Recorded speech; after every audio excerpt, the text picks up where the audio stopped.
huku siku ya kudumisha amani duniani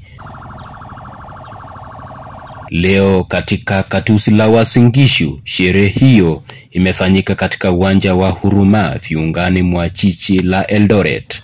Weka mkono juu.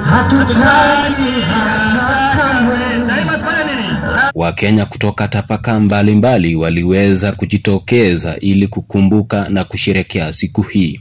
Yvonne Cherobon kutoka chuo cha Anuai cha ufundi Eldoret, and I'm happy to be here.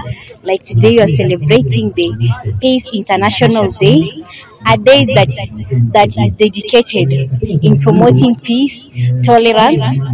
Okay, basically I'm calling upon all youths regardless of tribe, regardless of religion, regardless of where you're studying.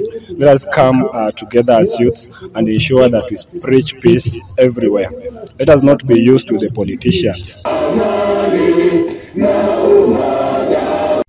Mataifa mbalimbali wameadhimisha siku ya amani duniani. Kikundi cha usalama ambacho nimetembelea ni mara mingi mimi hushughulika na vikundi vya shule za upili vya wanafunzi ambao wanashughulikia mambo ya usalama, mambo ya amani, kwa kuelimisha na kuwafunza mambo kadhaa jinsi ya kujilinda na jinsi ya kuhifadhi amani.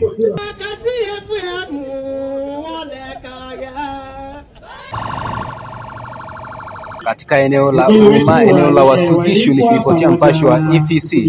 Jina langu ni Amon Kiprono.